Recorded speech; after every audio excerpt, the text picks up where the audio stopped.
Another alternative that you should look at as an information security manager is, does it make sense for your organization to go into a reciprocal agreement? There are several alternatives available for securing backup hardware and physical facilities, including a vendor or third party, or off the shelf. To make use of this approach, however, several strategies must be utilized. They include avoiding the use of unusual or hard-to-get equipment, regularly updating equipment to keep current, maintaining software compatibility to permit the operation of newer equipment, and ensuring that the recovery plans include instructions concerning how such equipment should be paid for. This could be by a credit agreement with suppliers or by the provision of an emergency credit card. Some additional recovery requirements to keep in mind for IT facilities will involve telecommunications and network recovery. These methods include alternate routing, diverse routing, long-haul network diversity, protection of local resources, voice recovery, availability of appropriate circuits and adequate bandwidth, and availability of the out-of-band communications in case of failure of the primary communications method.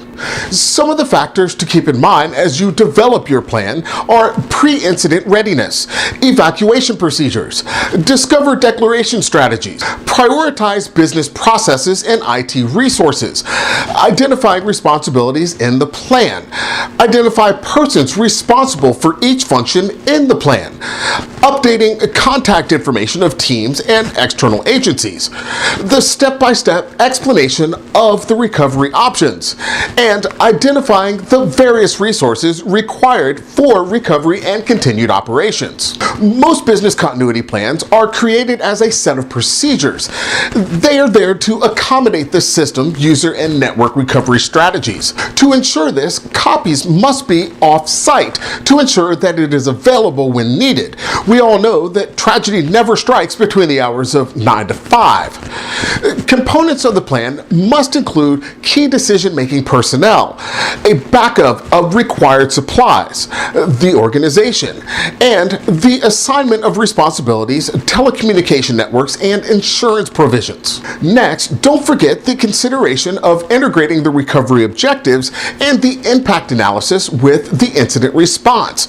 Effective integration of incident response and continuity and disaster recovery requires several relationships: risk acceptance and tolerance, business impact analysis, recovery time objectives, recovery point objectives, service delivery objectives, and maximum tolerable downtime. When it comes to business continuity and disaster recovery procedures, notification requirements must include a call tree. It's a prioritized list of contacts.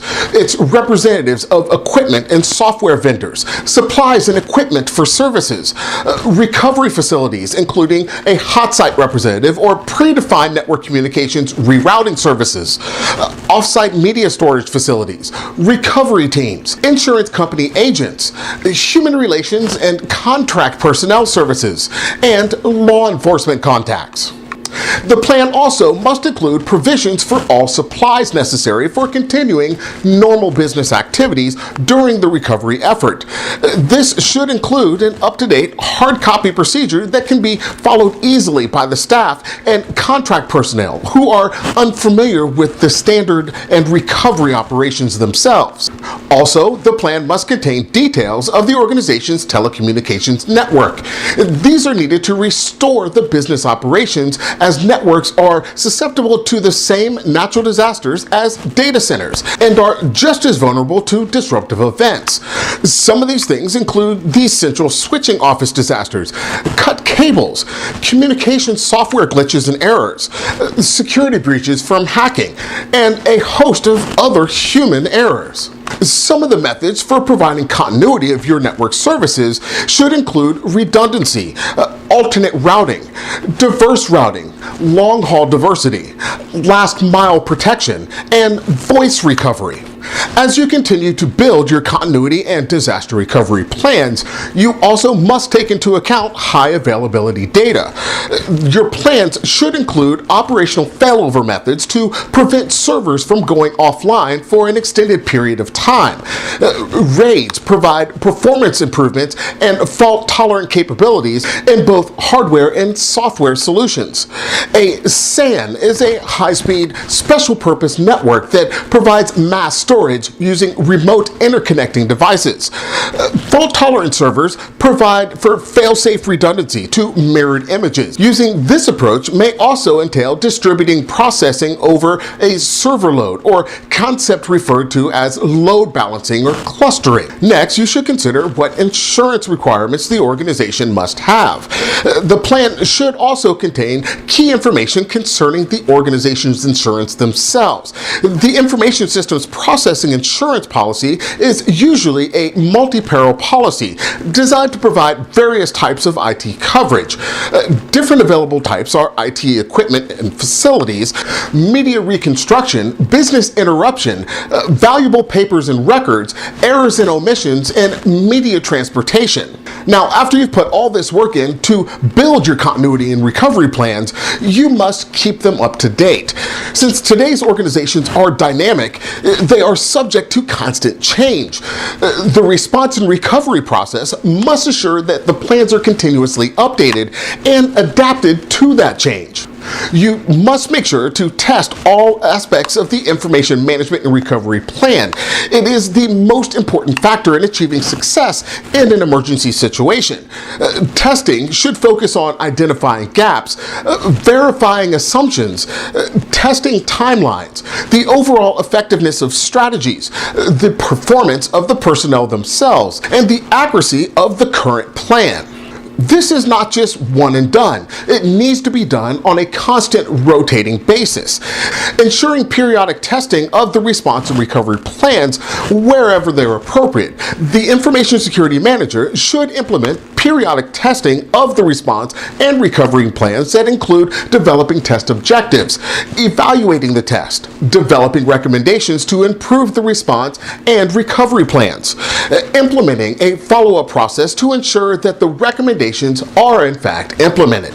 Once the test objectives have been defined, the Information Security Manager should ensure that the independent third party is present to monitor and evaluate the test, implementing a tracking process to ensure that any recommendations resulting from testing are implemented in a timely fashion, as well as knowing about the disaster recovery testing for infrastructure and critical business applications.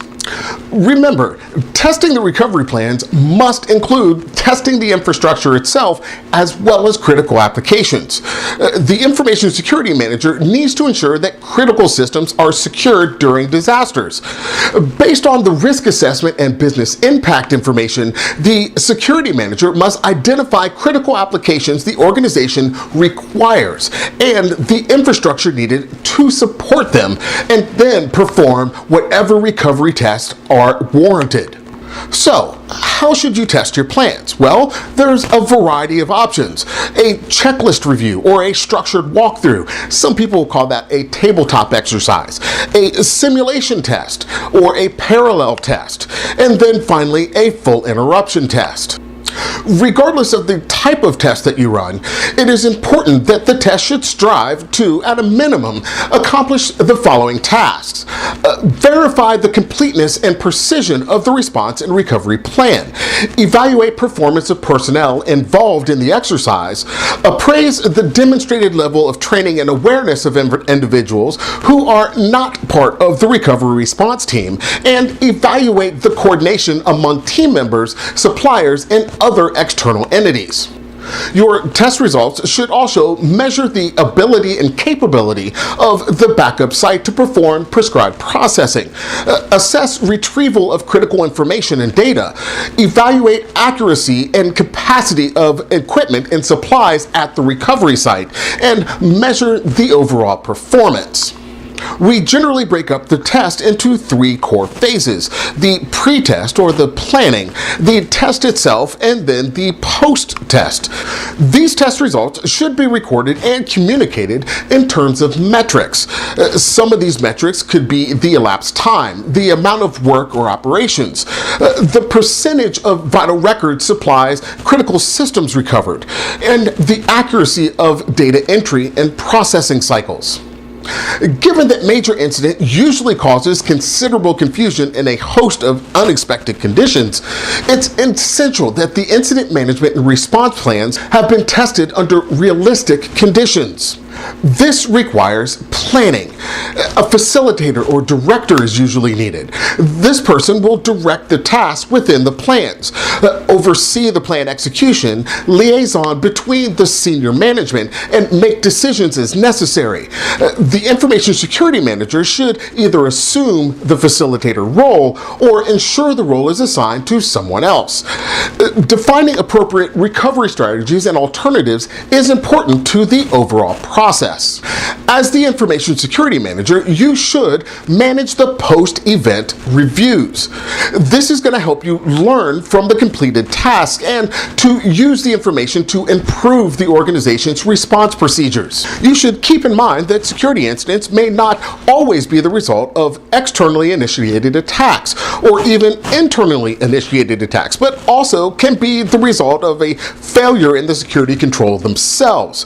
What is the root cause that should be analyzed to determine the who, what, where, when, why, how, and reason? Next, consider your documentation. Establishing procedures for documenting an event as a basis for subsequent actions include forensics when necessary. If an event occurs, the information security staff needs documented procedures so that the information can be properly recorded and preserved. The information security manager should develop data preservation procedures.